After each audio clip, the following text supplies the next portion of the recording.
We're live. We are. Sorry, Dewi just decided to stick his head through the door and tell me we were live rather than telling me through the... Oh, right, good start. Lovely. Okay, so hello and thank you, those of you who are watching us. Thank you for joining us on this rather dark and gloomy, well, completely dark. And it's been a very wet day here in London, so Sunday afternoon. So hopefully we will bring you a little bit of enjoyable entertainment through the wonderful medium of online Shakespeare. We are going to be doing a big double bumper session of scenes for you today. We're starting with 5 scenes from Much Ado About Nothing. Then we'll take a little break, at which point I will be having a chat with you. And then we have 7 of our favourite scenes, all of which have some kind of seasonal flavour to them, insofar as, well, Shakespeare doesn't actually write a pantomime, but several of his scenes kind of go that way. So I'm just going to say hello to the lovely people on the screen, then I will send them off to our virtual tiring house so they can get a final little bit of rest before we start. So we are joined by the wonderful Ian up there in the snow near the Peak District, and we have Jenny joining us from the fabulous West Country. Everybody's everywhere. And for the first time today, extra round of applause for Jack, who's joining us for the very first time. So welcome to the crazy gang. And Dewi, who as ever is in the room next door to me, always glad to have him there. The lovely Linda is with us again, always fantastic. And again, another newbie today. They're popping up all over the place. We have Aliki, who is actually in Athens, and we are incredibly envious. We don't care what she says about it. We're very jealous. And lovely to have you with us today, Aliki. And Ashley is back and very much looking forward to things.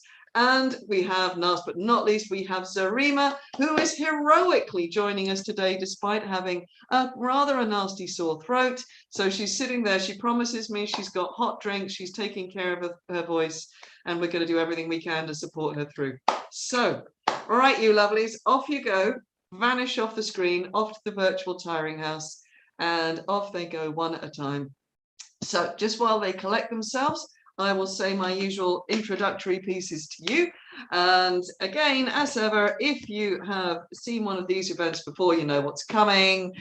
And so I apologize, but if you don't, hello, my name is Lizzie. I'm Artistic Director for Shakescene Shakespeare. We are currently the only UK theatre company both acting and teaching Shakespeare and performance of classical texts using cues only. We work from cued parts, not from an entire script, and we do not have any group rehearsal before we perform. Now, okay, to be absolutely clear about that, we've just been having a chat online for the last 30 minutes, making sure we know who is who in which scene. So they've just found out who they're working with, and any physical business has been rehearsed, and any prop passes have been rehearsed, because we need to make sure that we've got those coordinated, but nothing else has been rehearsed in the spirit of the plays and players of the Renaissance who performed these plays originally. So that's what we're doing. That's why we're doing it. If you want to know anything else about who we are or what we do, please get in touch. You can tweet us at Shakescenery anytime you like. You can leave a message on the YouTube feed. We will find it there. And it's always very nice to talk to you guys. One other thing, while we're talking about the YouTube feed, as ever, you will see our donations link is up there. If you are able to, then we would be very grateful to receive any donations. We are still here working online pretty much for free because, yes, we choose to because we enjoy it. But any donations that you give us will go into our Christmas pot share, which so all the donations for the last few months have been saved up and are going to be divided between members of the company who are in financial need at this time. And there will also be a percentage going to various charities of our choice. At the moment, there are so many that it's actually hard to choose, but I guarantee you they're going to go to extremely deserving causes. So if you can, thank you very much. If you can't, please stay and enjoy yourself anyway. You are most extremely welcome. I will be having a quick chat between the 2 sections of scenes today, and I'll be talking a little bit to you about the way things are going to be going starting in January, because we are going to be getting ourselves up onto Patreon, which is a kind of crowdfunding support network. And I'll be talking to you more about that and how you get involved with us then. Okay, which is going to be very exciting. My job for today, as ever, I'm the book holder, as you see on the screen. Normally, when we do plays or performances in which everybody's actually learned their lines rather than reading, which is what everybody's doing today, is what we would do is if somebody loses a line, dries up in the moment, then they just say line, and I line feed them, and a scene rolls forward. My job today is going to be more along the lines of if there is some kind of internet crisis or a microphone or a camera or a script or something lets us down, then you may well be hearing me just popping up and filling in so that the scenes roll forward, but hopefully not too much. Right, so we're going to start with a bit of Much Ado About Nothing, because it's a play we did back in the summer, which we thoroughly enjoyed. It's one of my favorites. It's a lot of people's favorite play. So it was just a nice opportunity to do a bit more of it today. It's a sort of romance and plotting sort of play. It goes well along the lines of a panto at Christmas as well. Okay, so what do we need to know about this play? Well, it's set in Italy, sort of, in the house of Leonato. And in Leonato's household are his lovely daughter Hero and his niece Beatrice. And into the household comes Don Pedro, the great man of the neighborhood, leading a victorious army. And they have just sort of, we'd never know who they were fighting, but they've just had a very successful battle. They arrive at Leonato's house and they agree they're going to stay there for at least a month. And everybody's happy, everybody's on holiday, everybody's relaxing. We're in Italy, it's warm, it's sunny, and suddenly everybody's falling in love. So, but the complication, of course, in this play is that within this gathering of wonderful people, we have Signor Benedict of Padua and the Lady Beatrice, who is Leonato's niece. Now, they're both very nice people, and we don't have anything against them, but they have a history. They have a history, and somehow or other, these are two people who were in love, saw some kind of relationship or understanding, and things went wrong with them in the past. So all that we get from them to start with is verbal sparring, wit and wordplay, which of course is great fun. So this is where we begin. We're just doing 5 scenes from the play. So we're going to sort of plop into the storyline. There is a great party going on in Leonato's house, celebrating the arrival of these very, very welcome guests. And it is a masked party. And during the masking and the dancing, the reveling that's been going on, Benedict, disguised by his mask, has been teasing Beatrice, and she teased back. But Benedict's not very happy, and neither is Beatrice. They seem to have annoyed each other. So we're going to go into a scene with 6 of our lovely players. So can those of you in the first scene just pop your mics on and say, yes, I'm ready? Yeah. Ready? Ready. Okay, lovely. So first to speak is Don Pedro. Everybody else, please listen and watch for your cues, and we will see what goes on at Leonato's party. As soon as I'm gone, the stage is yours. The Lady Beatrice hath a quarrel to you. The gentleman that danced with her told her she is much wronged by you. She missuades me past the endurance of a block. An oak, but with 1 green leaf on it, would have answered her. My very visor began to assume life and scold with her. She told me, not thinking I have been myself, that I was the prince's jester, and that I was duller than a great Thor, hurtling jest upon jest with such impossible convenience upon me that I stood like a man at a mark with a whole army shooting at me. She speaks poignant, and every word stabs. If her breath were as terrible as terminations, there were no living near her, she would infect the North Star. I would not marry her, though she were endowed with all that Adam had left him before he transgressed. She would have made Hercules have turned spit, yea, and have cleft his club to make the fire tool. Come, talk not of her. Shall find her the infernal 8 in girt apparel. I would to God some scholar would have conjured her, for certainly while she is here, a man may live as quiet in hell as in a sanctuary, and people sin upon purpose because they would go hither. So indeed all disquiet, horror, and perturbation follows her. Look, here she comes. Will your grace command me any service to the world's end? I will go on the slightest errand now to the antipodes that you can devise to send me. I will fetch you a toothpicker from the furthest inch of Asia, bring you the length of Prester John's foot, fetch you a hair off the great Charmer's beard, do you any embassage to the pygmies, rather than hold 3 words to offerance with this harpy. You have no employment for me. None, but to desire your good company. Oh, God, sir, here's a dish I love not. I cannot endure this lady's tongue. Come, lady, come. You have lost the heart of Signor Benedick. Indeed, my lord, he lent it me a while, and I gave him use for it.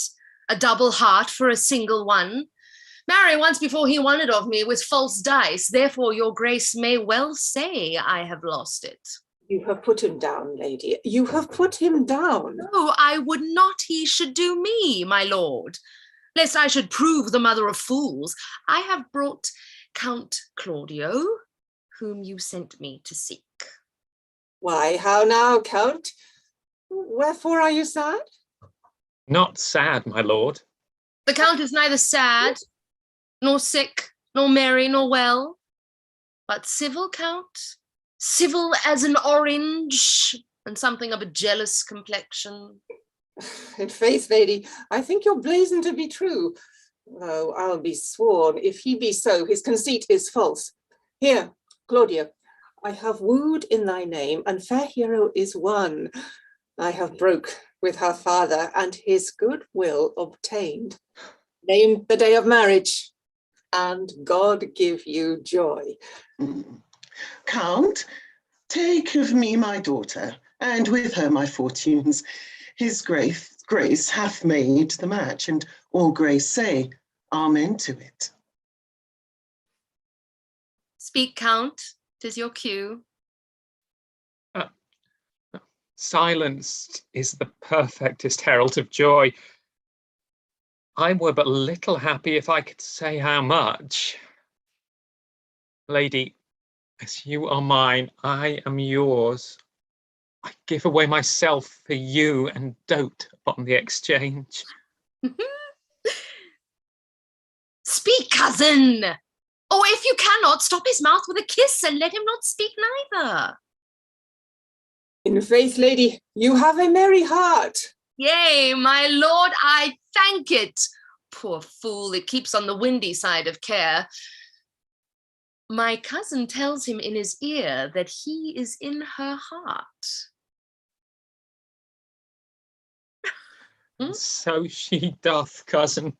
Good Lord for alliance. Thus goes every one to the world but I, and I am sunburned. I may sit in a corner and cry, hey ho for a husband. Lady Beatrice, I will get you one. Ah, I would rather have one of your father's getting. Had your grace ne'er brother like you? Your father got excellent husbands, if a maid could come by them. Will you have me, lady? No, my lord. Unless I might have another for working days. Your grace is too costly to wear every day. But I beseech your grace pardon me. I was born to speak all mirth and no matter. Your silence most offends me, and to be merry best becomes you, for out of question you were born in a merry hour. No, sure, my lord. My mother cried. But then there was a star danced, and under that was I born. Cousins, God give you joy. Niece, will you look to those things I told you of? I cry you mercy, uncle, by your grace's pardon. By my troth, a pleasant-spirited lady. There's a little of the melancholy element in her, my lord. She is never sad, but when she sleeps, and not ever sad then, for I have heard my daughter say she hath often dreamt of unhappiness, and waked herself with laughing. She cannot endure to hear tell of her husband. Oh, by no means. She mocks all her wooers out of suit. Ye were an excellent wife for Benedick. Oh, Lord, my lord, if they were but a week married, they would talk themselves mad. Count Claudio, what means you to go to church? Tomorrow, my lord. Time goes on crutches till love have all its rights. Not till Monday, my dear son, which is hence just 7 night, and a time too brief to have all things answer mind. Come, you shake the head at so long a breathing, but I warrant thee, Claudio, the time shall not go dully by us. I will, in the interim, undertake one of Hercules' labours, which is to bring Signor Benedick and the Lady Beatrice into a mountain of affection, the one with the other. I would fain have it a match, and I doubt not but to fashion it, if you 3 will but minister such assistance as I shall give you direction. My lord, I am for you, though it cost me 10 nights' watchings. And I, my lord. And you, to gentle hero? I will do any modest office, my lord, to help my cousin find a good husband. And Benedick is not the unhopefullest husband that I know. Thus far can I praise him. He is of noble strain, of approved valour and confirmed honesty. I will teach you how to humour your cousin, that she shall fall in love with Benedick, and I, with your 2 helps, will so practice on Benedick that in despite of his quick wit and his queasy stomach, he shall fall in love with Beatrice. If we can do this, Cupid is no longer an archer. His glory shall be ours, for we are the only love gods.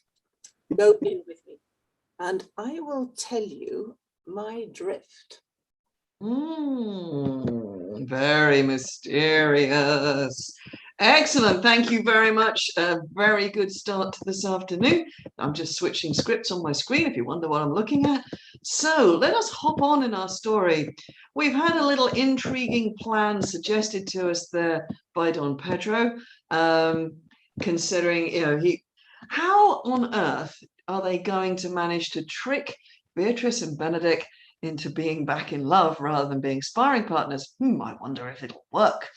Well, let's find out. Let's see what the guys can do to get Benedick into more of a loving frame of mind. Can I just check? Everybody in the next scene, can you pop your mics on and just say, yes, I'm here? Yes, yeah. Yes, I'm here. Yep. Okay, so some people are the same part, some people are switching parts. We're doing a lot of that today. Right, as soon as I vanish, the screen is yours. Let's see what happens to Benedick.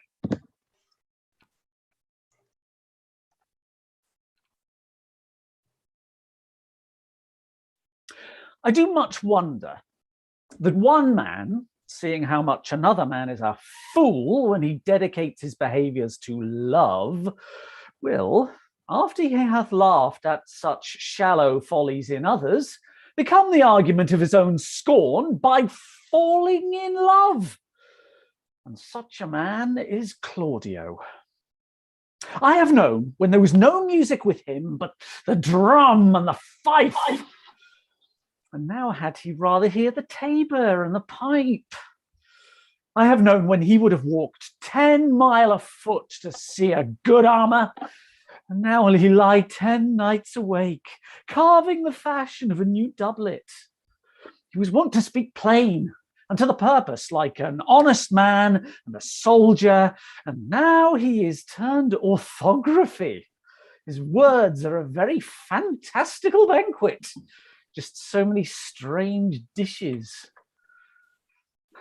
May I be so converted and see with these eyes? I cannot tell. I think not. I will not be sworn, but love may transform me to an oyster. But I'll take my oath on it. Till he have made an oyster of me, he shall never make me such a fool. One woman is fair, yet I am well. Another is wise, yet I am well. Another virtuous, yet I am well. But till all graces be in one woman, one woman shall not come in my grace. Rich she shall be, that's certain. Wise, or well, none. Virtuous, or I'll never cheapen her. Mild, or come not near me. Fair, or I'll never look on her. Noble, or not for an angel. Of good discourse, an excellent musician, and her hair shall be of what colour it please God. The Prince and Monsieur Love. I will hide me in the arbour. See you where Benedick hath hid himself? Very well, my lord. Come hither, Leonato. What was it you told me of today? That your niece, Beatrice, was in love with Signor Benedick? Oh, aye, stoke on, the foul sits. I did never think that lady would have loved any man. No, nor I neither. But most wonderful that she should so dote on Signor Benedick, whom she hath in all outward behaviour seemed ever to abhor. Possible? Stands the wind in that corner? By my troth, my lord, I cannot tell what to think of it, but that she loves him with an enraged affection. It is past the infinite of thought. Maybe she doth but counterfeit. Faith, like enough. Oh God, counterfeit? There was never counterfeit of passion come so near the life of passion as she discovers it. Why? What effects of passion shows she? The hook well, this fish will bite. Bait the hook well, this fish will bite. What effects, my lord? She will sit you. You heard my daughter tell you how. She did indeed. How? How, I pray you? You amaze me. I would have thought her spirit had been invincible against all assaults of affection. I would have sworn it had, my lord, especially against Benedick. I should think this a gull, but that the lady with the very nice pink scarf speaks it. Knavery cannot sure hide himself in such reverence. He hath ta'en the infection. Hold it up. Hath she made her affection known to Benedick? No, and swears she never will. That's her torment. That is true indeed, so your daughter says. Shall I, says she, that have so oft encountered him with scorn, write to him that I love him? Well, that says she now when she's beginning to write to him, for she'll be up 20 times a night, and there will she sit in her smock till she have writ a sheet of paper. My daughter tells us all. Oh, now you talk a sheet of paper. I remember a pretty jest your daughter told us of. Oh, when she had writ it and was reading it over, she found Benedick and Beatrice between the sheet.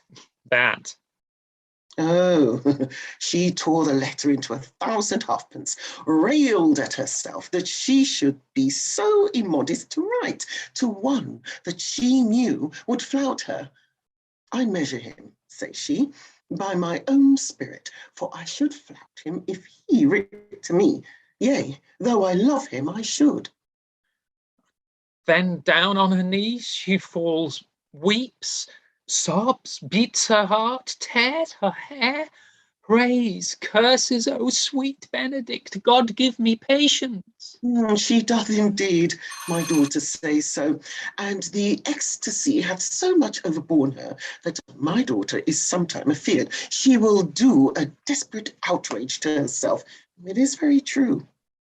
It were good that Benedict knew of it by some other, if she will not discover it.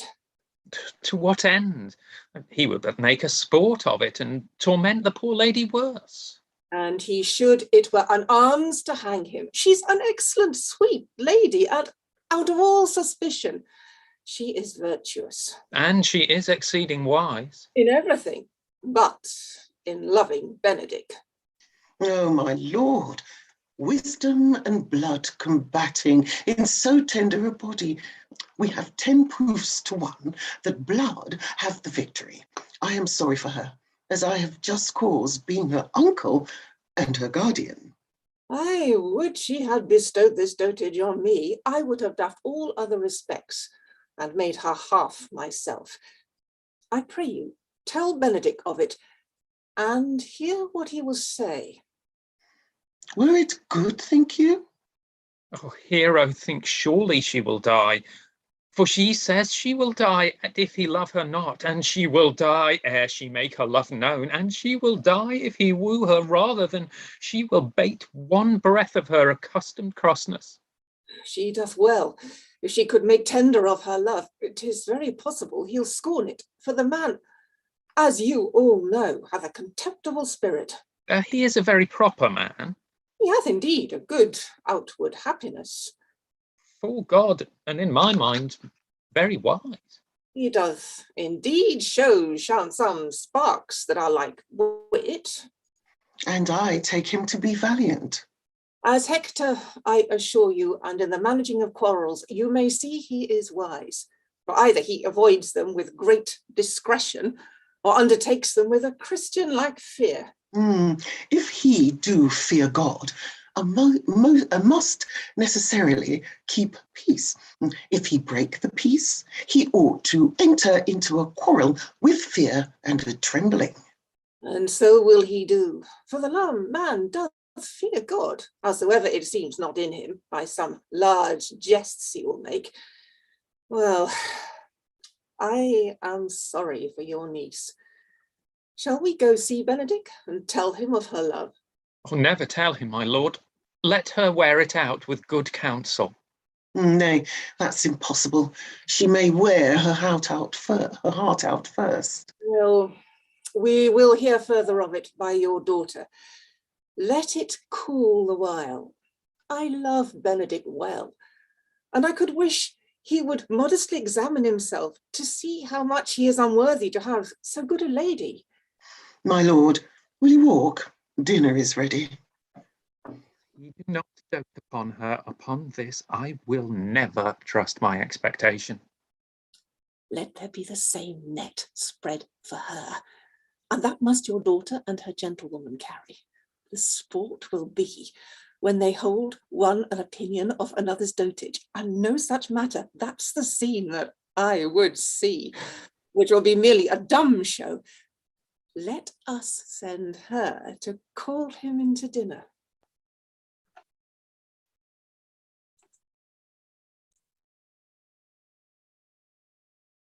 Can be no trick. The conference was sadly born. They have the truth of this from Hero. They seem to pity the lady. It seems her affections have the full bent. Love me? Why, it must be requited. I hear how I am censured. They will say I will bear myself proudly if I perceive the love come from her. They say too that she will rather die than give any sign of affection. I did never think to marry. I must not seem proud. Happy are they that hear their detractions and can put them to mending. They say the lady is fair. 'Tis a truth. I can bear them witness, and virtuous. 'Tis so. I cannot reprove it. And wise. but for loving me? By my troth, it is no addition to her wit, nor no great argument of her folly, for I will be horribly in love with her. I may chance have some odd quirks and remnants of wit broken on me because I have railed so long against marriage. But doth not the appetite alter? A man loves the meat in his youth that he cannot endure in his age. Shall quips and sentences and these paper bullets of the brain awe a man from the career of his humour? No. The world must be peopled. When I said I would die a bachelor, I did not think I should live till I were married. Here comes Beatrice. By this day, she's a fair lady. I do spy some marks of love in her.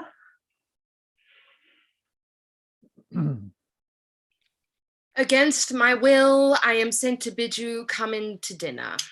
A fair Beatrice, I thank you for your pains. I took no more pains for those thanks than you take pains to thank me. If it had been painful, I would not have come. You take pleasure, then, in the message? Yea, just so much as you may take upon a knive's point and choke a door withal. You have no stomach, signor. Very well.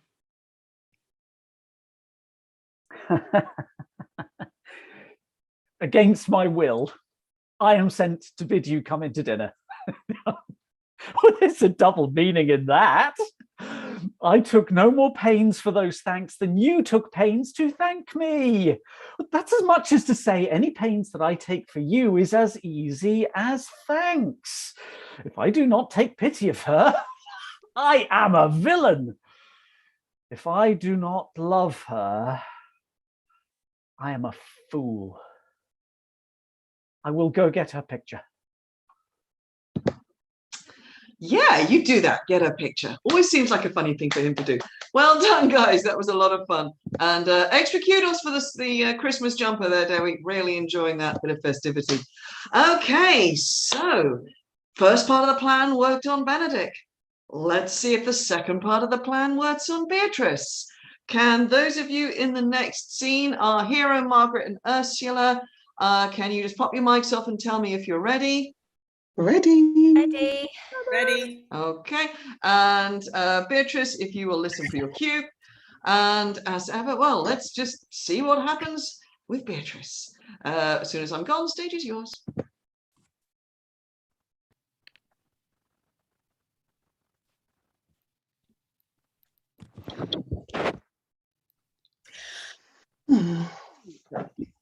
Run thee to the parlour. There thou shalt find my cousin Beatrice, proposing with the prince and Claudio.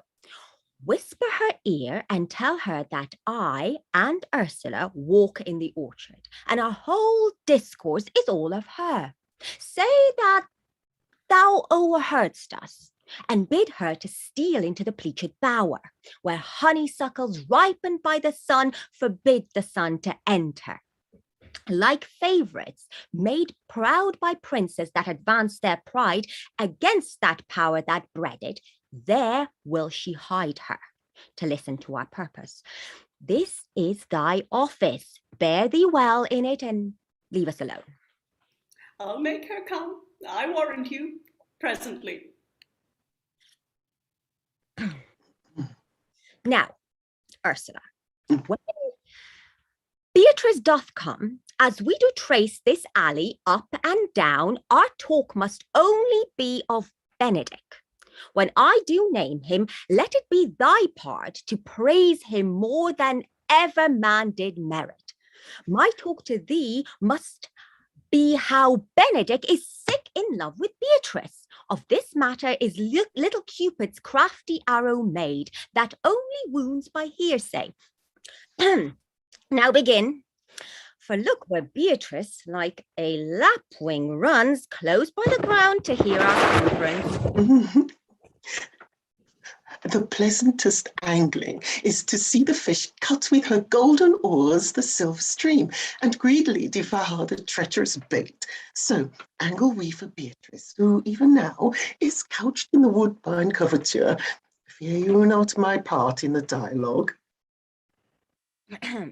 Then go we near her, that her ear lose nothing of the false sweet bait that we lay for it. Oh, truly, Ursula, she is too disdainful. I know her spirits are as coy and wild as haggards of the rocks. But are you sure that Benedick loves Beatrice so entirely? So says the prince, my new betrothed lord. And did they bid you tell her of it, madam? They did entreat me to acquaint her of it, but I persuaded them, if they loved Benedick, to wish him wrestle with affection and never to let Beatrice know of it. And why did you, sir? Does not the gentleman deserve as full of fortunate a bed as ever Beatrice shall couch upon? Oh, God of love, I know he doth deserve as much as may be yielded to a man, but nature never framed a woman's heart of prouder stuff than that of Beatrice. Disdain and scorn ride sparkling in her eyes, misprizing what they look on, and her wit values itself so highly that to her all matter else seems weak. She cannot love, nor take nor shape, nor project of affection. She is so self-endeared. Sure, I think so. And therefore certainly it were not good she knew his love, lest she make sport at it. Why, you speak truth. I never yet saw a man how wise, how noble, young, how rarely featured. But she would spell him backward. If fair-faced, she would swear the gentleman should be her sister. If tall, a launce ill-headed. If low, an agate very wildly cut. If speaking, why, a vane blown with all winds. If silent, why, a block moved with none. So turns she every man the wrong side out, and never gives to truth and virtue that which simpleness and merit purchaseth. Sure. Such carping is not commendable. No, not to be so odd, and from all fashions, as Beatrice is, cannot be commendable. But who dare tell her so? If I should speak, she would mock me into air. Oh, she would laugh me out of myself, press me to death with wit. Therefore, let Benedick like covered fire consume away in sighs, waste inwardly. It were a better death to die with mocks, which is as bad as die with tickling. Yet tell her of it. Hear what she will say. Oh, I would rather go to Benedick and counsel him to fight against his passion. And truly, I'll devise some honest slanders to stain my cousin with. One doth not know how much an ill word may empoison liking. Oh, do not do your cousin such a wrong. She cannot be so much without true judgment, having so swift and excellent a wit as she is prized to have, as to refuse so rare a gentleman as Signor Benedick. He is the only man of Italy, always accepted, my dear Lord. I pray you, be not angry with me, madam. Speaking my fancy, Signor Benedick, for shape, forbearing argument and valour, goes foremost in report through Italy. Indeed, he hath an excellent, good name. His excellence did earn it ere he had it. When are you married, madame? Why, every day tomorrow. Come, go in. Tane, I warrant you, we have caught her, madam. If it proves so, then loving goes by haps. Some Cupid kills with arrows, some with traps.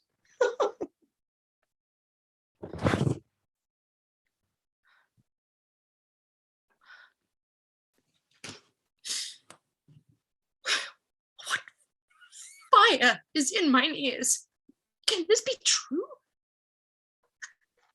Stand I condemned for pride and scorn so much? Contempt, farewell. And maiden pride, adieu. No glory lives behind the back of such. And Benedick? Love on! I will requite thee, taming my wild heart to thy loving hand. If thou dost love, my kindness shall incite thee to bind our loves up in a holy band. For others say thou dost deserve, and I believe it. Better than reportingly.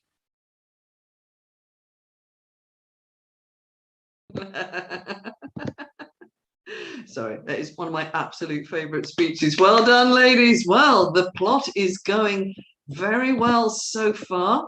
So the next thing that happens in the play is there is a great feast the night before the wedding of Claudio and Hero.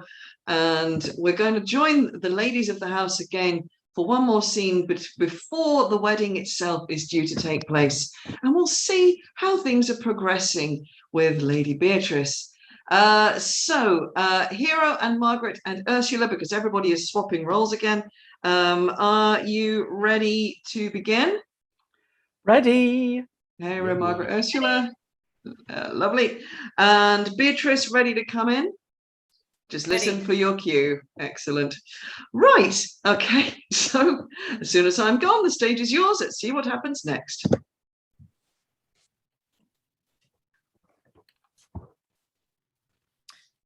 Good Ursula, wake my cousin Beatrice and desire her to rise. Oh, I will, my lady. And bid her come hither. Well. Troth, I think your other Roberta were better. No, pray thee, good Meg, I'll wear this. By my troths, not so good. And I warrant your cousin will say so. My cousin's a fool, thou art another. I'll wear none but this. I like the new tire within excellently. If the hair were a thought browner, and your gown's a most rare fashion, i' faith. I saw the Duchess of Milane's gown that they praise so. Oh, that exceeds, they say. By my troths, but a nightgown in respect of yours. Cloth of gold and cuts and laced with silver, set with pearls, down sleeves, side sleeves and skirts, round underborne with a bluish tinsel. But for a fine, quaint, graceful and excellent fashion, yours is worth 10 on't. God give me joy to wear it, for my heart is exceeding heavy. 'Twill be heavier soon by the weight of a man. Fie upon thee, art thou not shamed? Of what, lady? Of speaking honourably? Is not marriage honourable in a beggar? Is not your lord honourable without marriage? I think you would have me say, saving your reverence a husband, and bad thinking do not rest true speaking. I'll offend nobody. Is there any harm in the heavier for a husband? None, I think, can it be the right husband and the right wife. Otherwise 'tis light and not heavy. Ask my Lady Beatrice, else here she comes. Oh, Hus? Good morrow, sweet Hero. Why, how now? Why do you speak in the sick tune? I am out of all other tune, methinks. Claps into Lie to Love. That goes without a burden. Do you sing it and I'll dance it? Yet light a love with your heels. Then if your husband have stables enough, you shall lack no barn. Oh, illegitimate construction. I scorn that with my heels. It's almost 5 o'clock, cousin. 'Tis time you were ready. Oh, by my troth, I'm exceeding ill. Hey-ho. For a hawk, a horse, or a husband? For the letter that begins them all. Well, and you not be turned Turk, there's no more sailing by the star. What means the fool, trow? Nothing but God send every one their heart's desire. These gloves the Count sent me, they are an excellent perfume. I'm stuffed, cousin, I cannot smell. A maid and stuffed? There's goodly catching of cold. Oh, God help me! God help me! How long have you professed apprehension? Ever since you left it, doth not my wit become me rarely? It is not seen enough. You should wear it in your cap. By my troth, I am sick. Get you some of this distilled Carduus Benedictus and lay it to your heart. It is the only thing for a qualm. Benedictus? Why Benedictus? But moral? You have some moral in this, Benedictus. Moral? No, by my troth, I have no moral meaning. I meant plain holy thistle. You may think perchance that I think you are in love. Nay, but lady, I am not such a fool to think what I list, nor I list not to think what I can, nor indeed I cannot think, if I would think my heart out of thinking, that you are in love, or that you will be in love, or that you can be in love. Yet Benedick was such another, and now he become a man. He swore he would never marry, and yet now, in despite of his heart, he eats his meat without grudging. And how you may be converted, I know not, but methinks you look with your eyes as other women do. What pace is this that thy tongue keeps? Not a false gallop. Madam, withdraw. The prince, the court, Senor Benedict, Don John, all the gallants of the town are come to fetch you to church. Help me to dress me, good cause, good Meg, good Ursula. And off they go to a very flurried wedding. Thank you very much, everybody. We have one more scene from Much Ado About Nothing, and we're going to just finish off, well, at least a part of the story between Beatrice and Benedict with one of our all-time favorite scenes, my all-time favorite scenes, hopefully yours as well. So Hero has gone gallantly off to her wedding, and things have really not gone well. Claudio has refused her at the altar, declared that she is unfaithful and disgraced her. She has collapsed publicly. The whole congregation has departed, and Hero is left unconscious on the floor with her family. She comes round. There is a massive argument, but a plan is put in place that she will be quietly hidden away, and the next stage in the plan will be engaged to bring Claudio to a sense of the wrong that he has done, and to bring everything together for a happily ever after. Now, if you want to know about that part of the story, you're going to have to drop into our video gallery sometime over Christmas and have a look at our Much Ado About Nothing from, I think it was July, find out how the story ends, because our final scene for this afternoon from Much Ado is just going to be what happens next between Benedict and Beatrice, the first private conference these two have had since all this overhearing and all the other things that have gone on. So my Benedict and my Beatrice because again, we are switching roles. Can I just check who is ready to go on? We ready? Yeah. Yes, yeah. Excellent. Thank you very much. And again, as ever, as soon as I'm gone, stage is yours. Let's see how it goes. Lady Beatrice, have you wept all this while? Yea, and I will weep a while longer. I will not desire that. You have no reason, I do it freely. Surely I do believe your fair cousin is wronged. Ah, how much might the man deserve of me that would right her? Is there any way to show such friendship? A very even way, but no such friend. May a man do it? Oh, it is a man's office, but not yours. I do love nothing in the world so well as you. Is not that strange? Strange is the thing I know not. It were possible for me to say. I love nothing so well as you. But believe me not, and yet I lie not. I confess nothing, nor I deny nothing. I am sorry for my cousin. By my sword, Beatrice, thou lovest me. Do not swear by it and eat it. I will swear by it that you will love me, and I will make him eat it that says I love not you.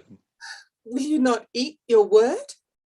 With no sauce that can be devised to it, I protest. I love thee. Why then, God forgive me. What offence, sweet Beatrice? You have stayed me in a happy hour. I was about to protest I loved you. And do it with all thy heart. I love you with so much of my heart that none is left to protest. Come, bid me do anything for thee. Kill Claudia. Ha! Not for the wide world. You kill me to deny it farewell. Tarry, sweet Beatrice. I am gone, though I am here. There is no love in you. Nay, I pray you, let me go. Beatrice. In faith, I will go. We be friends first. You'd easier be friends with me than fight with mine enemy.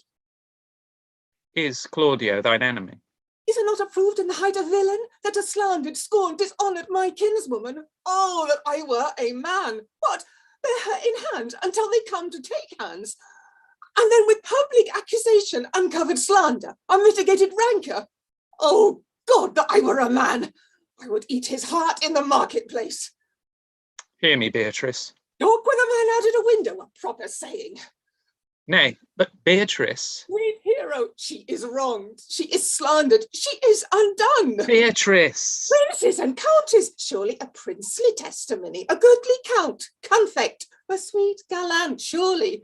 Oh, that I were a man for his sake, or that I had any friend would be a man for my sake. But manhood is melted into curses, valour into compliment, and men are only turned into tongue, and trim ones too. He is now as valiant as Hercules that only tells a lie and swears it. I cannot be a man with wishing. Therefore, I will die a woman with grieving. Tarry, good Beatrice. By this hand, I love thee. Use it for my love some other way than by swearing it. Think in your soul, the Count Claudio hath wronged Hero. Yea, as sure as I have a thought or a soul. Enough. I am engaged. I will challenge him. I will kiss your hand and so leave you. By this hand, Claudio shall render me a dear account. As you hear of me, so think of me. Go. Comfort your cousin. I must say she is dead. And so, farewell. Farewell, Beatrice and Benedict. And farewell, Much Ado About Nothing for this afternoon. Thank you very much, all our lovely players, for creating those lovely scenes for us. It's always so much fun to sort of switch and match and play with casting. And oh, anyway, this is a great game for us. We hope it's equally entertaining for you. Right, we're just going to take a few minutes pause. Then we're coming straight back in with 7 favourite scenes. Or favourite for different reasons.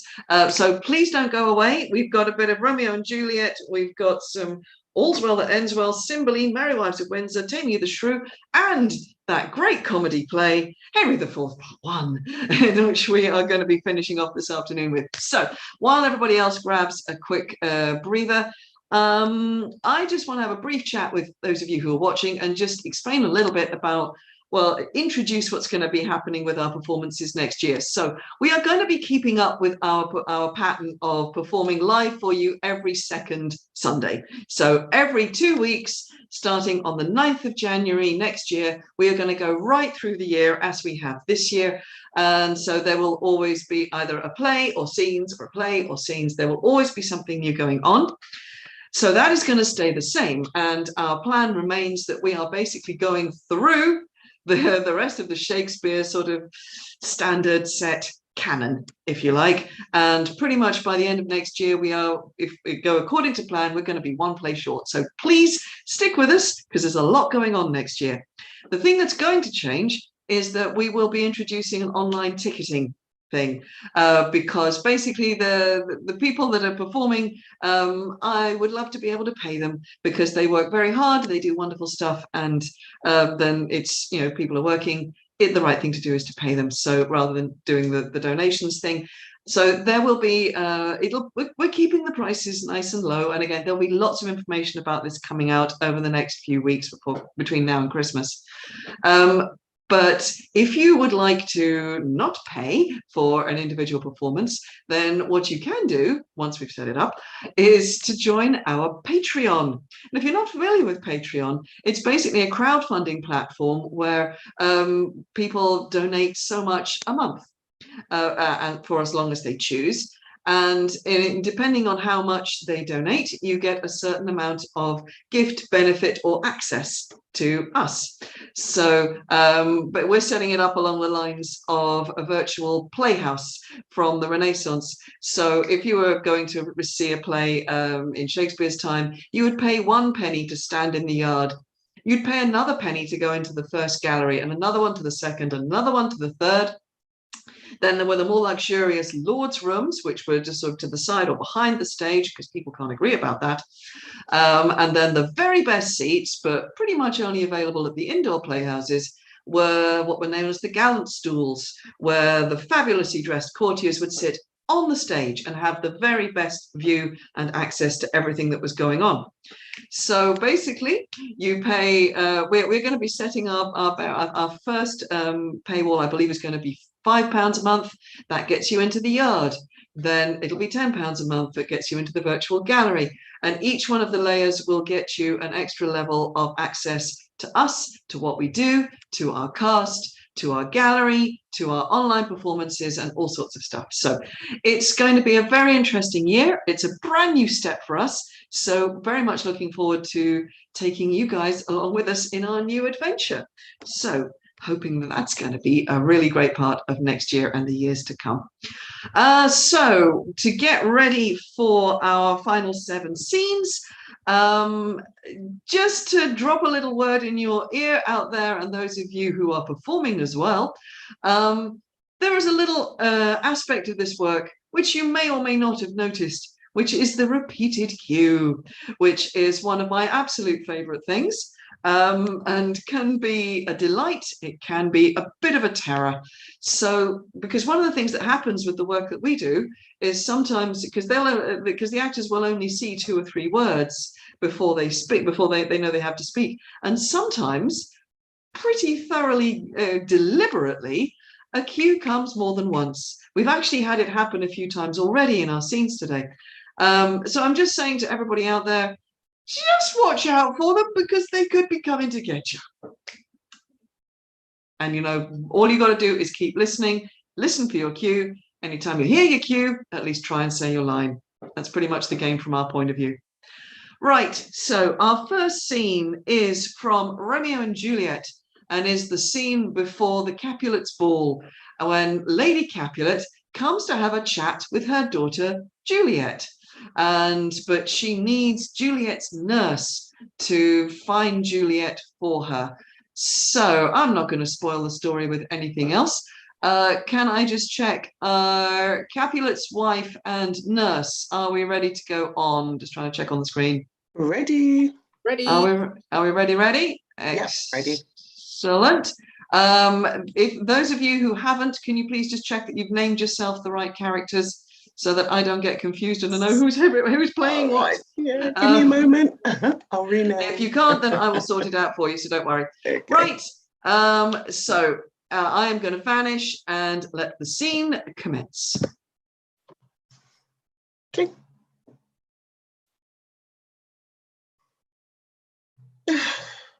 Nurse, where's my daughter? Call her forth to me. Now, by my maidenhead, at 12-year-old I bade her come. What lamb? What ladybird? God forbid. Where's this girl? What Juliet?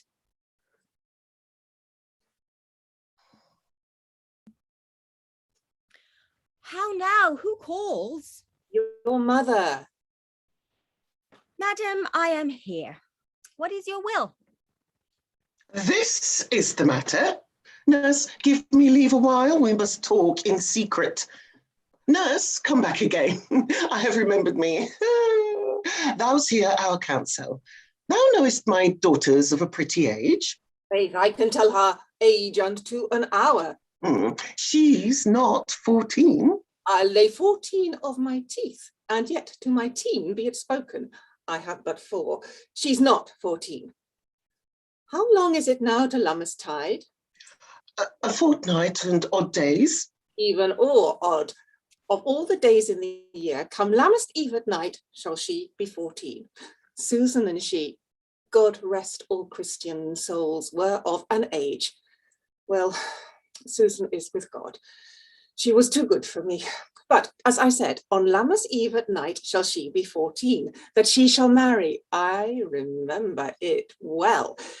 'Tis since the earthquake now 11 years, and she was weaned. I never shall forget it, of all the days of the year upon that day. For I had then laid wormwood to my dug, and I had laid wormwood to my dug, sitting in the sun under the dove house wall. My lord and you were then at Mantua. Nay, I do bear a brain. But as I said, when it did taste the wormwood on the nipple of my dug and felt it better, oh, pretty fool, to see it tetchy and fall out with the dug. Shake, quoth the dove house. 'Twas no need, I trow, to bid me trudge. And since that time it is 11 years, for then she could stand alone. Nay, by the rood, she could have run and waddled all about. For even the day before, she broke her brow, and then my husband, God be with his soul, was a merry man, took up the child. Yea, quoth he, dost thou fall upon thy face? Thou wilt fall backward when thou hast more wit. Wit wilt thou not, Jewel? And by my holy dam, the pretty wretch left cry and said, I. Enough of this. I shall come about. I warrant, and I shall live 1,000 years. I never should forget it. Thou not, Jewel, quoth he, a pretty fool, stinted, and said, I. Enough of this, I pray hold thy peace. And thou too, I Yes, I pray thee cannot mercy, choose I. myself to think it should leave cry and say, I. Enough of this. Had upon it brow a bump as big as a young cockerel's stone. I pray thee, hold. Bitterly, yea, quoth my husband, force thou upon thy face. Thou wilt fall backward when thou comes to age. Wilt thou not, Jewel? It stinted. I said, I. Enough of this. I pray thee I mercy, pray thee, I. hold thy peace. Oh, peace, I have done. God mark thee to his grace. Thou wast the prettiest babe that e'er I nursed, and I might live to see thee married once. I have my wish. Oh, marry that marry. This is the very theme I came to talk of. Tell me, daughter Juliet, how stands your disposition to be married? It is An hour that I dream not of. An hour, were I not thine only nurse, I would say thou had sucked wisdom from thy teat. Well, think of marriage now. Younger than you here in Verona, ladies of esteem are made already mothers. By my count, I was your mother much upon these years that you are now a maid. Thus then, in brief, the valiant Paris seeks you for his love. A man, young lady, such a man of all the world. Why, he's a man of wax. Verona's summer hath not such a flower. Nay, he's a flower, in faith, a very flower. What say you? Can you love the gentleman? This night you shall behold him at our feast. Read o'er the volume of young Paris' face, and find delight, writ there with beauteous pen. Examine every several lineament, and see how one another lends content. And what obscured is this in this fair volume lies, find written in the margent of his eyes. This precious book of love, this unbound lover, to beautify him only lacks a cover. The fish lives in the sea, and 'tis much pride for fair without, the fair within to hide. The book in many's eyes does share the glory that in gold clasps locks in the golden story. So shall you share all that he doth possess, by having him, making yourself no less. No less, nay bigger. Women grow by men. Speak briefly. Can you like of Paris, love? I'll look to like, if looking liking move. But no more deep will I dart mine eye than your consent gives strength to make it fly. Madam, the guests are come, supper served up. You called, my young lady asked for, the nurse cursed in the pantry, and everything in extremity. I must hence to wait. I beseech you, follow straight.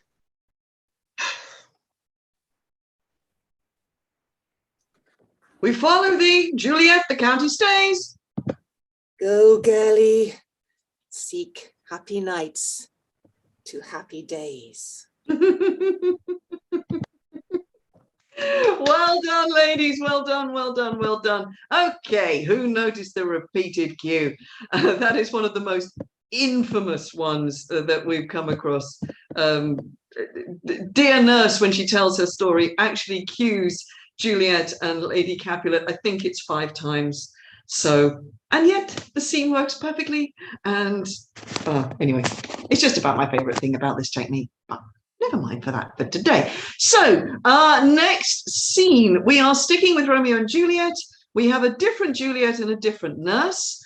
And what has happened at this point in the story is it is now after the Capulets' ball, and Juliet has met young Master Montague. They have duly fallen in love. They have had a chat in the orchard overnight. And Juliet, Romeo has sort of said, yep, we're going to get married tomorrow. And Juliet's gone, great. I will send somebody to you tomorrow at 9 o'clock to find out when and where we're getting married. And Romeo's like, yes, that's a great idea. And now we're waiting to see, with Juliet, also waiting to see how that is going to pan out. So I'm just checking on my screen. We have another. All right. So in this one, we have Juliet on first, and then Nurse, please listen for your cue. Juliet, are you ready? Yep. Excellent. So let's see what happens next.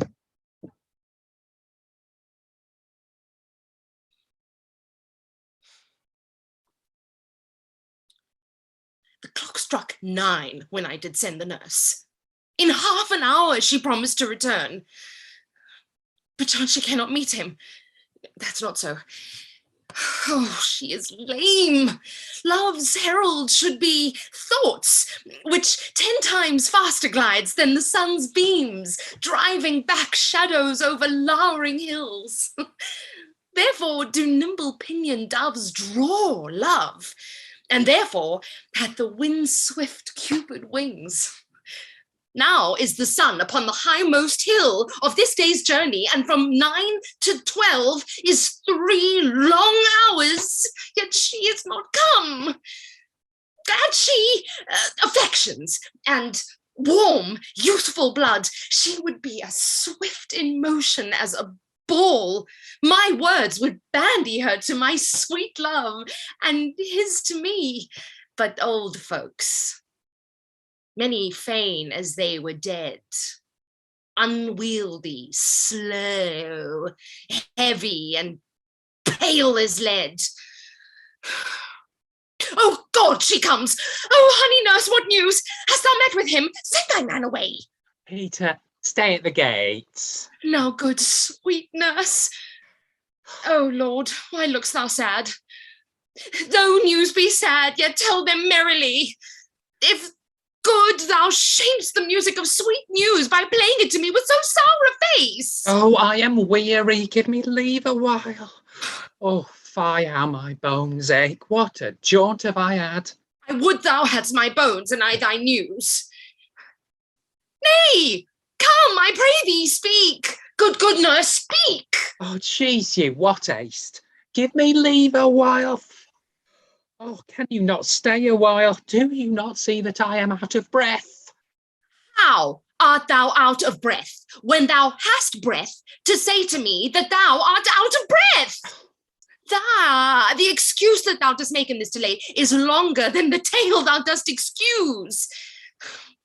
Is thy news good or bad? Answer to that. Say either, and I'll stay the circumstance. Let me be satisfied. Is it good or bad? Well, you've made a simple choice. You know not how to choose a man. Romeo? No, not he. Though his face be better than any man's, yet his legs excels all man's, and for a hand and a foot and a body, well, though they not to be talked on, yet they are past compare. Oh, he's not the flower of courtesy, but I'll warrant him gentle as a lamb. Go thy ways, wench, serve God. What, have you dined at home? No, but all this did I know before. Oh, what says he of our marriage? What of that? Oh, Lord, how my head ached. What a head have I. Oh, it beats as it were falling 20 pieces, and my back at other side. Oh, my back. Oh, beshrew your heart for sending me about to catch my death with jaunting up and down. In faith, I am sorry that thou art not well. Sweet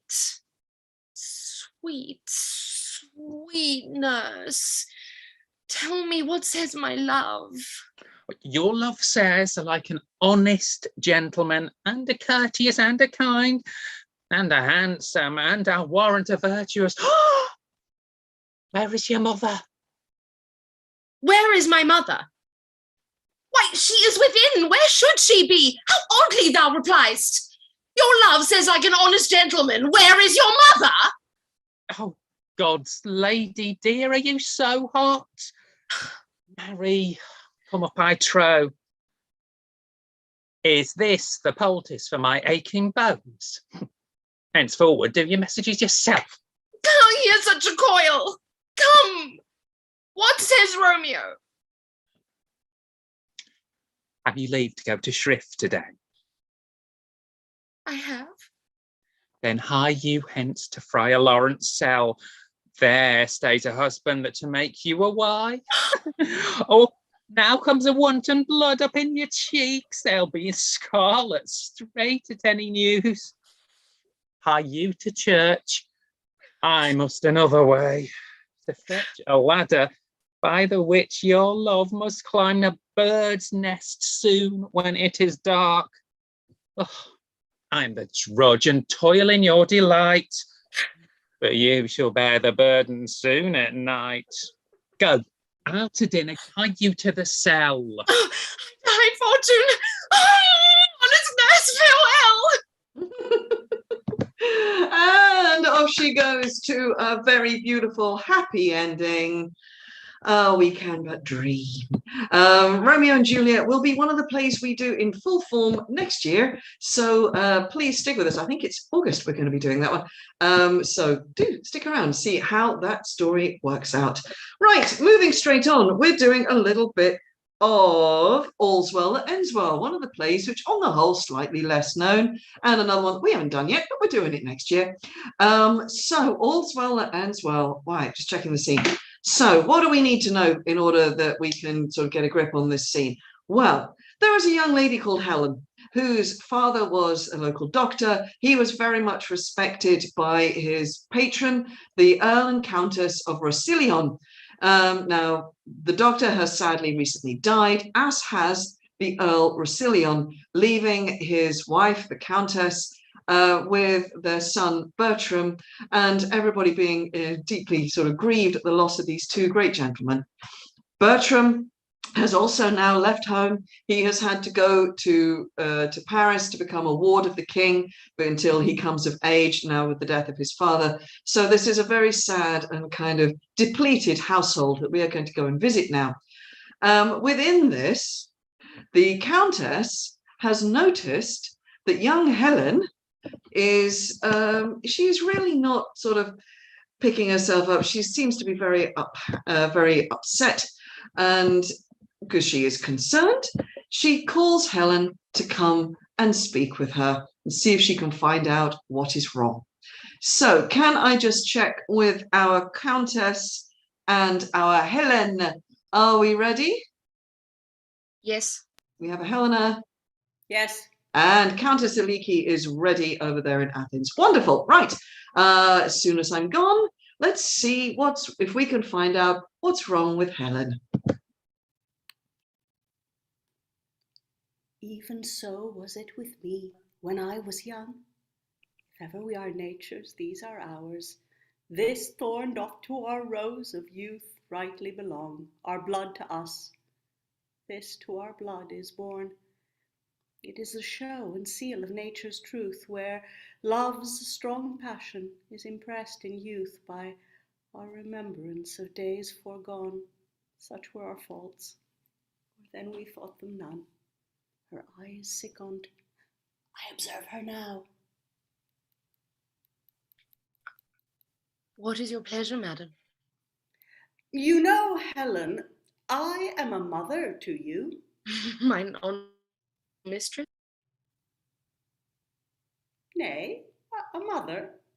Why not a mother? When I said a mother, methought you saw a serpent. What's in mother that you start at it?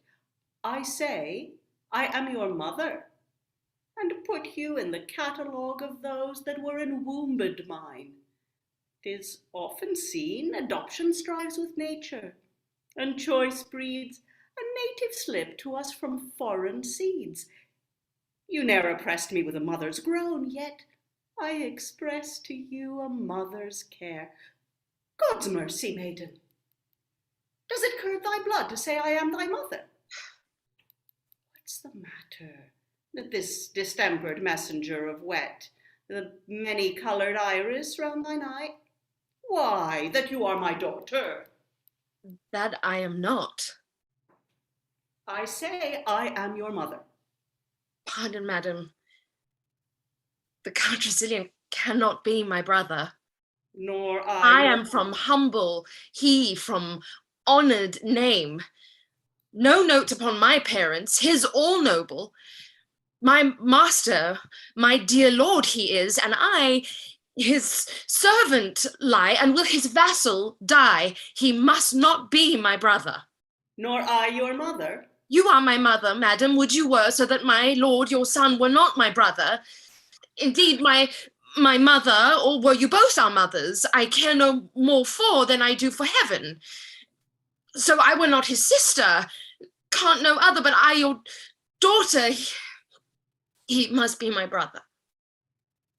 Yes, Helen, you might be my daughter-in-law. Hochschild, you mean it not. Daughter and mother so strive upon your pulse. What, pale again? My fear hath catched your fondness. Now I see the mystery of your loveliness, and find your salt tears head. Now to all sense 'tis gross. You love my son. Invention is ashamed against the proclamation of thy passion to say thou doest not. Therefore tell me, true, but tell me 'tis so. For look, thy cheeks confess it, tongue-tooth to the other, and thine eyes see it so grossly shown in thy behaviours that in their kind they speak it. Only sin and hellish obstinacy tie thy tongue. The truth should be suspected. Speak, is't so? If it be so, you have wound a goodly clue. If it be not, forswear it howe'er I charge thee, as heaven shall work in me for thine avail, to tell me truly. Good madam, pardon me. Do you love my son? Your pardon, noble mistress. Love you my son? Do not you love him, madam? You're not about. My love hath inked a bond whereof the world takes note. Come, disclose the state of your affections, for your passions have to the full appeached. When I confess, here on my knee, before high heaven and you, that before you and next unto high heaven, I love your son. My friend, poor but honest, so's my love. Be not offended, for it hurts not him that he is loved of me. I follow him not by any token of presumptuous suit, nor would I have him till I do deserve him, yet never know how that desert should be. I know I love in vain, strive against hope, yet in his captures and terrible sieve, I still pour in the waters of my love, and lack not to lose still, thus Indian-like, religious in mine error. I adore the sun that looks upon his worshipper, but knows of him no more, my dearest madam. Let not your hate encounter with my love, for loving where you do, but if yourself, whose aged honour cites a virtuous youth, did ever in so true a flame of liking, wish chastely and love dearly that your Diane was both herself and love, oh, then give pity to her whose state is such that cannot choose, but lend and give where she is sure to lose, that seeks not to find that her search implies, but riddle-like lives sweetly where she dies. Oh, poor Helen. Oh, ladies, thank you so much. So much fun, that scene. So beautiful. Right. That is a scene that we've done for many years, one either in real as well as on screen, but the whole play, it'll be along next year. So if you want to know what happens to Helen, stick with us. The story is coming. Right, another play that's up next year is Cymbeline, another of the plays that's slightly less known and slightly less often done. And we're going to do one scene from that now. So what do we need to know about Cymbeline? Well, Cymbeline is an ancient king of Britain, and he has a daughter, Princess Imogen, and he has recently remarried. And he has a new wife. Imogen has a stepmother, and she also has a stepbrother, Cloten. And the queen is most ambitious that Cloten should marry Imogen, because then he could become king, whereas at the moment he has no sort of right to the succession. And Cloten very much agrees with her. He thinks this is a fantastic idea.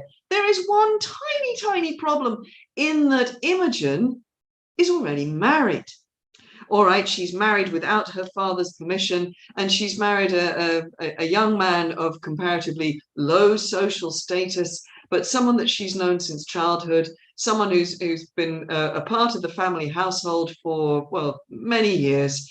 But the Queen has poisoned the king against this idea of this marriage. And, well, poor Imogen is now left alone in the castle with her husband is banished, and Cloten is coming calling. So let us see how this goes. Can I just check that our, because first to speak first on is Cloten. Do we have our lady in waiting, our Pisanio, and our Princess Imogen? Are you all ready to come when called? Ready? Ready? Okay. Lovely. Right. So as soon as I'm gone, the stage is yours. First to enter and speak is Cloten. This should be fun. Enjoy, everybody.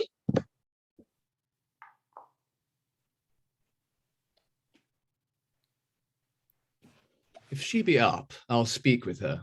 If not, let her lie still and dream. By your leave her. I know her women are about her. What if I do line one of their hands? 'Tis gold which buys admittance, oft it doth, yea, and makes Diana's rangers false themselves, yield up their dear to the stands of the stealer. And 'tis gold which makes the true man killed and saves the thief. Nay, sometimes hangs both thief and true man. What can it not do and undo? I will make one of her women lawyer to me, for yet I not understand the case myself. By your leave.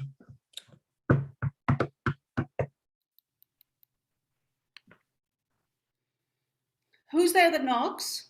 A gentleman. No more. Yes, a gentlewoman's son as well. That's more than some, whose tailors are as dear as yours can justly boast of. What's your lordship's pleasure? Your lady's person, is she ready?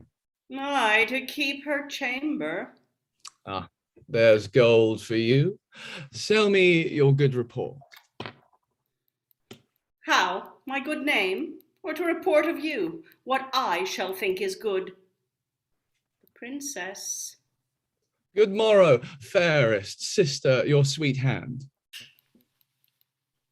Good morrow, sir. You lay out too much pains for purchasing but trouble. The thanks I give is telling you that I am poor of thanks and scarce can spare them. Still, I swear I love you. If you but said so, 'twere as deep with me. If you swear still, your recompense is still that I regard it not. This is no answer. But that you shall not say, I yield being silent, I would not speak. I pray you spare me, faith, I shall unfold equal discourtesy to your best kindness. One of your great knowing should learn, being taught, forbearance. To leave you in your madness twere my sin, I will not. Fools are not mad folks. You call me fool? As I am mad, I do. If you'll be patient, I'll no more be mad. That cures us both. I am much sorry, sir. You put me to forget a lady's manners by being so verbal, and learn now for all that I, which know my heart, do here pronounce by the very truth of it, I care not for you, and am so near the lack of charity to accuse myself, I hate you, which I had rather you felt than maked my boast. You sin against obedience, which you owe your father, for the contract you pretend with that base wretch, one bred of Almas, and fostered with cold dishes, with scraps of the court. It is no contract, none. And though it be allowed in meaner parties, yet who than he more mean, to knit their souls on whom there is no more dependencies, but brats and beggary in self-figured knot. Yet you are curbed from that enlargement by the consequence of the crown, and must not foil the precious note of it with base slave, a hilding for a lavery, a squire's cloth, a pantler, not so emittent. Profane fellow, wert thou the son of Jupiter and no more, but what thou art besides, thou wert too base to be his groom. Thou wert dignified enough, even to the point of envy, if 'twere made comparative for your virtues to be stilled the underhangman of his kingdom and hated for being preferred so well. The south fog rot him, his garment, now the devil.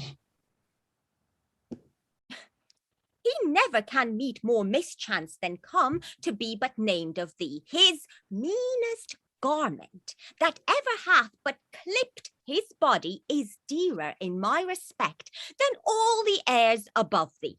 Were they all made such men, how now, Pisanio? His garments, what the devil? To Dorothy, my woman, hie thee presently. His garments. I am sprited with a fool, frighted and angered worse. Go bid my woman search for a jewel that too casually hath left mine arm. It was thy master's. Show me if I would lose it for a revenue, if of any kings in Europe. I do think I saw it this morning, confident I am. Last night 'twas on mine arm, I kissed it. I hope it not be gone to tell my lord that I kiss aught but he. 'Twill not be lost. I hope so.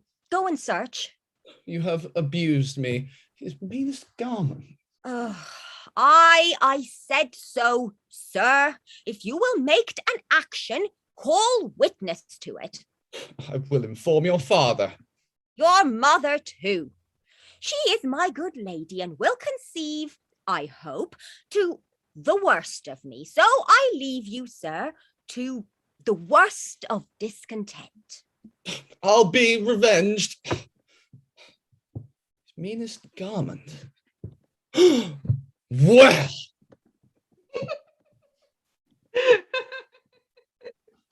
Sorry, I always love that scene.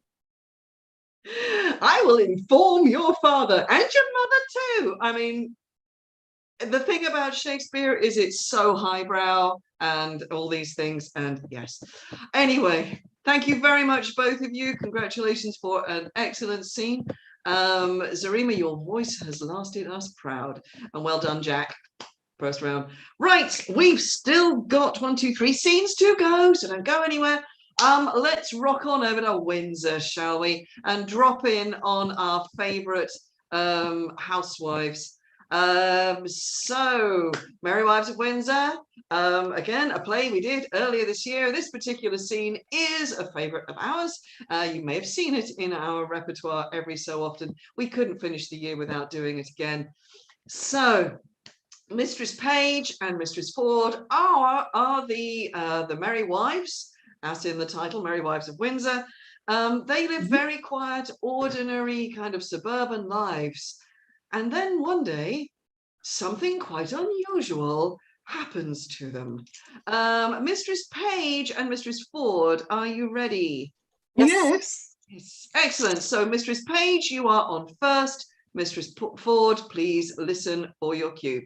Ladies, as soon as I'm gone, stage is yours. Take us to Windsor.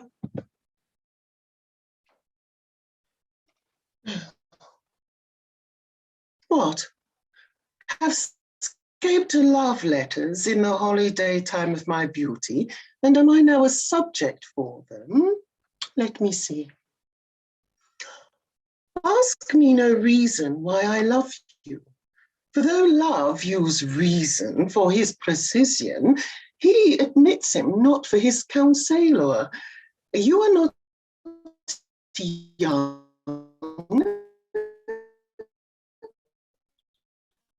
No more am I. Go to, then there's more. Sympathy. You are merry, and so do I. Would you desire better sympathy? let it suffice thee, Mistress Page, at the least, if the love of soldier can suffice, that I love thee. I will not say pity me, 'tis not a soldier-like phrase, but I say love me. By me, thine own true knight, by day or night, or any kind of light, with all his might, for thee to fight, John Falstaff.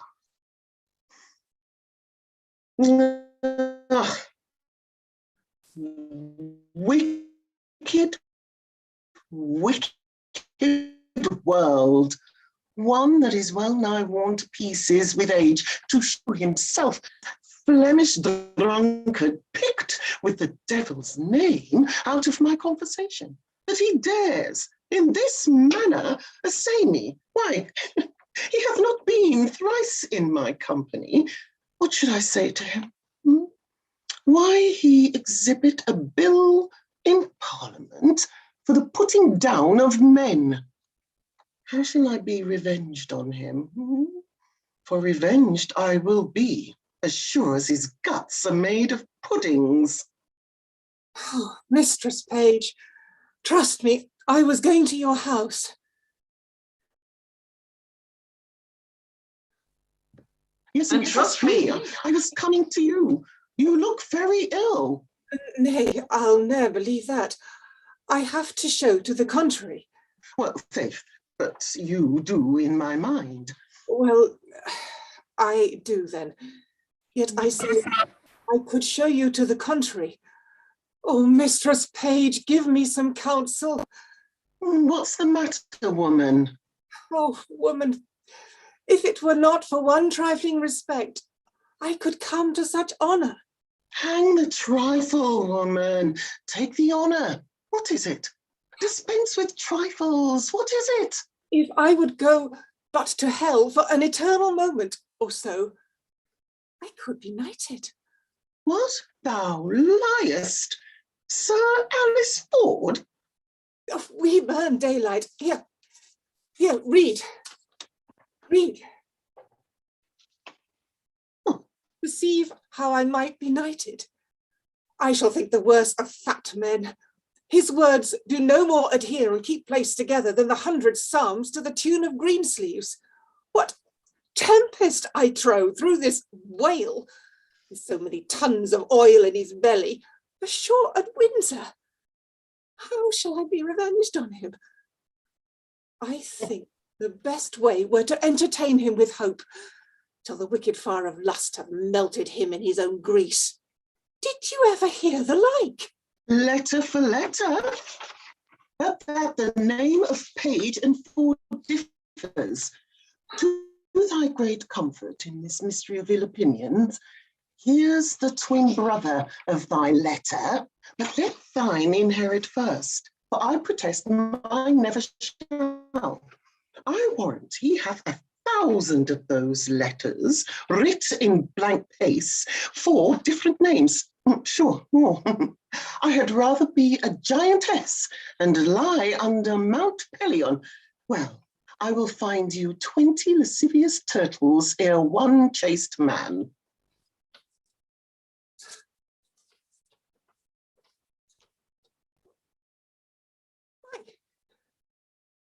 This is the very same. The very hand. The very words. What doth he think of us? Nay, I know not. It makes me almost ready to wrangle with mine own honesty. For sure, unless he knoweth, he would never have boarded me in this fury. Boarding, you call it? I'll be sure to keep him above deck. So will I. If he come under my hatches, I'll never to see again. Let's be revenged on him. Let's appoint him a meeting. Give him a show of comfort in his suit. Nay, I will consent to act any villainy against him that may not sully the chariness of our honesty. Or that my husband saw this letter, it would give eternal food to his jealousy. Why, look, here he comes, and my good man too. He's as far from jealousy as I am from giving him cause, and that, I hope, is an unmeasurable distance. You are the happier woman. Let's consult together against this greasy knight. Come hither. And off they go, our merry wives, on their merry way. And if you want to know what happens with them and John Falstaff, drop by our gallery. I think it was in May that we did Merry Wives of Windsor as a little diversion on our journey through the Henrys, because we followed Falstaff from Henry IV into Merry Wives of Windsor, and then poor old Falstaff doesn't make it into Henry V. Sorry, spoiler. But there we go. So 2 more scenes, keeping the fun and games going. We have a scene from Taming of the Shrew, which was one of the very, very first plays we did, not this year, but last year. So again, that'll be there somewhere if you look on our gallery. So what's going on? Well, there's all kinds of disguises and skullduggery going on because everybody's in love with the beautiful Bianca, but no one's allowed to marry her until her older sister, Kate, otherwise, Katharina, otherwise known as the Shrew, is married. So what has happened is 2 of her suitors are disguised as teachers and have introduced themselves into Bianca's household so that they may court her secretly under the guise of being her teachers. So let us see how things are going in the schoolroom. Hortensio, Bianca, and Lucentio, are you ready to have a little plot plan and fun and games with us? Yep. Yes. Are we all there? Excellent. Right. And of course, we need Andrew the servant at his vital moment towards the end of the scene. So just keep an ear out for that. Right. Okay. Let's see how it's going with the lessons. Good luck, everybody.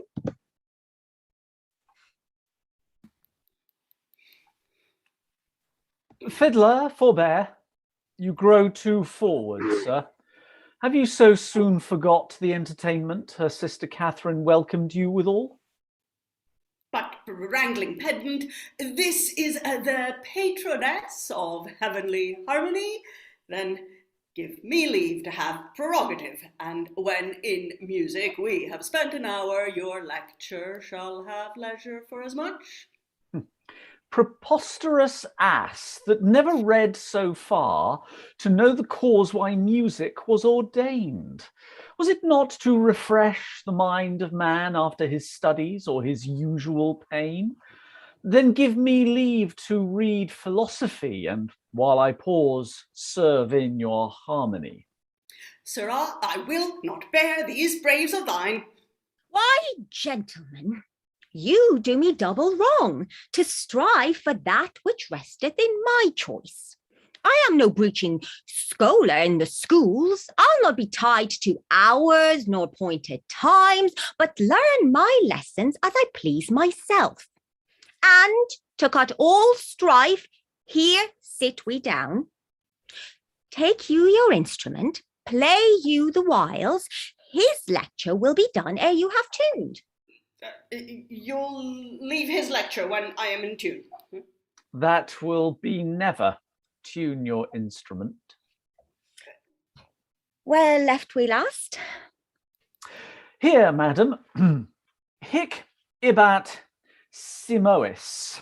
Hic est Sigeria tellus, hic steterat priami regia celsa senis. Construe them.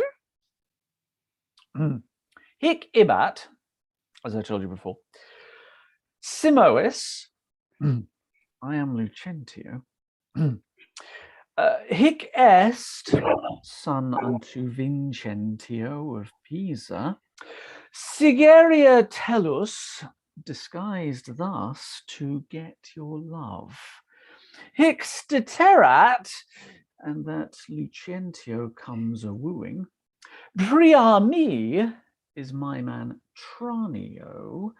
Regia, bearing my port. Celsa senis, that we might beguile the old Pantalone. Madam, my instrument's in tune. Let's hear it. Ding dong! Ooh, fie, the treble jars. Spit in the hole, man, and tune again. Now, let me see if I can construe it. Hic ebat simois. I know you not.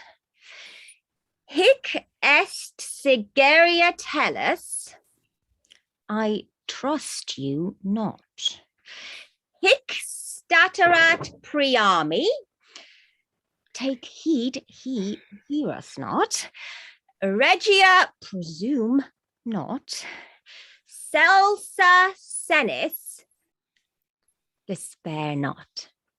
Madam, 'tis now in tune. All but the bass. The bass is right. That's the bass knave that jars. How fiery and forward our pedant is. Now for my life the knave doth court my love. Pedescule, I'll watch you better yet. In time I may believe, yet I mistrust. Mistrusted not, for sure Aecides was Ajax called so from his grandfather. I must believe my master, else I promise you I should be arguing still upon that doubt. But let it rest. Now, Litio, to you. Good master, take it not unkindly, pray, that I have been thus pleasant with you both. You may go walk and give me leave a while. My lessons make no music in 3 parts. Are you so formal, sir? Well, I must wait and watch withal, for but I be deceived our fine musician groweth amorous. Madam, before you touch the instrument to learn the order of my fingering, I must begin with rudiments of art to teach you gammoth in a briefer sort, more pleasant, pithy, and effectual than hath been taught by any of my trade, and there it is, in writing, fairly drawn. Why, I am past my gamut long ago. Yet read the gammoth of Hortensia.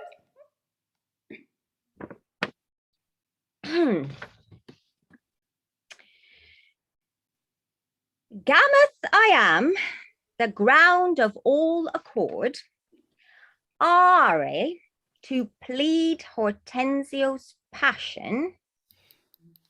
Be me, Bianca, take him for thy lord. See far that loves with all affection. D sole, 1 clef, 2 notes have I. Allow show pity or I die. Call you this gamut? Tut, I like it not. Old fashions please me best. I am not so nice. Charge true rules for old inventions. Mistress, your father prays you leave your books and help dress your sister's chamber up. You know tomorrow's the wedding day. Farewell, sweet masters both. I must be gone. Faith, mistress, then I have no cause to stay. But I have cause to pry into this pedant. Methinks he looks as though he were in love. Yet, if thy thoughts, Bianca, be so humble to cast thy wondering eyes on every stale, seize thee that list. If once I find thee ranging, Hortensio will be quit with thee by changing. And off he goes. And again, if you want to know how the story works out, then do drop by our gallery. Right, one more scene and then we're done with scenes for 2021. We're back in 2 weeks, so we're not going away just yet for this year. We're back on Sunday the 19th of December with our last play for this year, and it's a good fun one for Christmas because we're doing Comedy of Errors. So please join us 3 o'clock on December the 19th for our final outing of this year. And for our final outing of today, let's go to Henry IV Part 1, which I know, it doesn't strike everybody as the funniest play ever, but it's got this one scene that we are all rather attached to. So what is going on? Well, we have young Prince Hal, who is the eldest son of the current king, King Henry, and Prince Hal is basically doing everything he can to avoid anything to do with royal duties, anything like official life. Hal has been spending his time in the taverns of East London, rubbing shoulders with those of dubious career path, drinking, partying, basically having a thoroughly good time. And what he wants to do in this scene is pass a little time because he and his friend Ned Poins are waiting for the return of their other friend, Sir John Falstaff. But they want to pass the time in the tavern before that happens. So let us see how we do this. So we need a Hal and a Poins. Are we ready, gentlemen, to begin the fun? Yeah. Yes. Excellent. And Francis, the drawer, and the vintner, just listen for your cues and come in when you are called. Soon as I'm gone, pray take the stage. Let's see what's happening in the taverns of Eastcheap.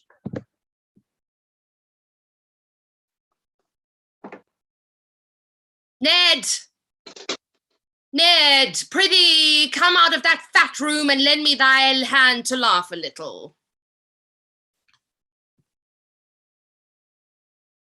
Where has been Hal? With 3 or 4 loggerheads amongst 3 or 4 score hogsheads. I have sounded the very bass string of ability. I am sworn brother to a leash of drawers, and can call them by their names as Tom, Dick, and Francis.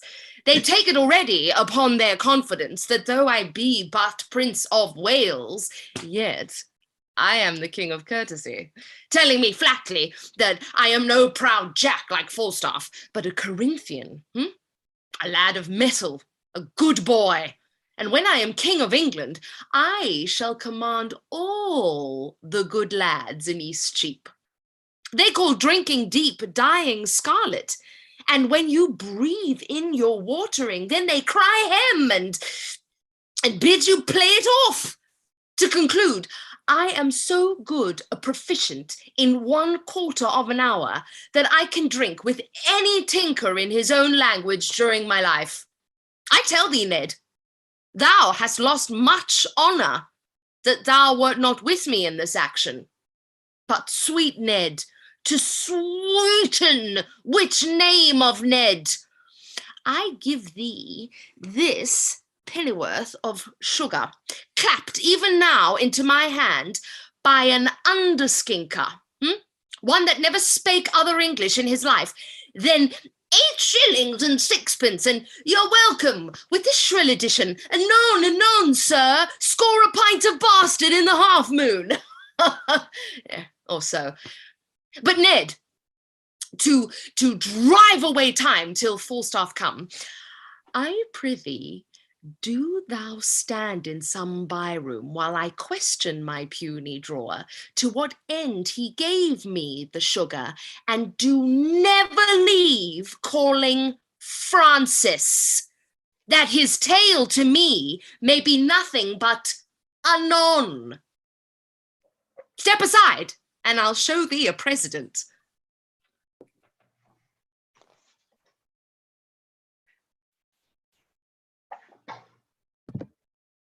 Francis! Anon, sir. Look down into the pomegranate, Ralph. Come hither, Francis.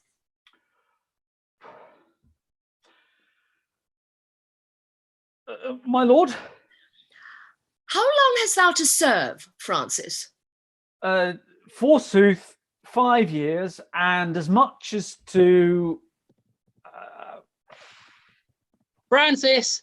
Francis! anon, sir. 5 years, belady, a long lease for the clinking of pewter. But Francis, darest thou be so valiant as to play the coward with thy indenture and show it a fair pair of heels and run from it? Oh, Lord, sir, I'll be sworn upon all the books in England. I could find my heart. Francis! Anon, sir. How old art thou, Francis? Let me see, about Michaelmas next. Francis! Anon, sir. Pray you stay a little, my lord. Nay, but hark you, Francis, for the sugar thou gavest me, 'twas a pennyworth, was not? Oh, Lord, sir, I would it had been too. I will give thee for it £1,000. Ask me when thou wilt, and thou shalt have it. Francis! Anon. Anon, Francis. No, Francis, but tomorrow, Francis. My or lord? Francis on Thursday. My lord. Or indeed, Francis. My lord. When thou wilt. But Francis. My lord. Wilt thou rob this leathern jerkin, crystal button, not pated, agate ring, puke stocking, caddis garter, smooth tongue, Spanish pouch? Oh, Lord, sir. Who do you mean? Why, then your brown bastard is your only drink. For look you, Francis, your white canvas doublet will sully. In Barbary, sir, it cannot come to so much. What, sir? Francis! Away, you rogue! Dost thou hear them call? Francis! Francis! Francis! Francis! Stands thou still and hear such a calling? Look, if 6 more are at the door. Shall I let them in? Let them alone a while and then open the door. Points. Anon, sir. Sirrah Falstaff and the rest of the thieves are at the door. Shall we be merry? As merry as crickets, my lad. But hark ye, what cunning match have you made this just of the draw? Come, what's the issue? I am now of all humours that have showed themselves humours since the old days of good man Adam to the pupil age of this present 12 o'clock at midnight. What's o'clock, Francis? Anon, sir. That ever this fellow should have fewer words than a parrot, and yet the son of a woman. Thank you very much, guys. Anon. So anon, and we are done with scenes for this afternoon. Thank you, and we hope you've enjoyed our extra double bumper session for Christmas of some of our favorite scenes. Yay. So again, did you spot the repeated cues? Anon, sir. Oh, good. Always such good fun, sort of terrifying people with those. Right, can I have my company back on screen, please? So you just get a round of applause from me and from everybody else who is, I'm sure, clapping you in the distance. So well done, those of you. It's been a fantastic year. Thank you, Aliki and Jack, for stepping up and joining us just once this year. Hopefully we get to play a lot more next year. And as I said before, welcome to the Crazy Gang, because we're all family now. All right, so those of you on screen, those of you watching, thank you very much for joining us. We hope you have enjoyed yourselves as much as we have, and have yourselves a nice, safe, festive fortnight until we are back in 2 weeks again on the December 19th with Comedy of Errors for Christmas. So please join us then. Until then, those of you on screen, those of you out there, please take care of yourselves and each other and everybody else, and we'll see you then. Farewell. Dare we take us off the air? Goodbye for now, everybody. We'll see you in 2 weeks.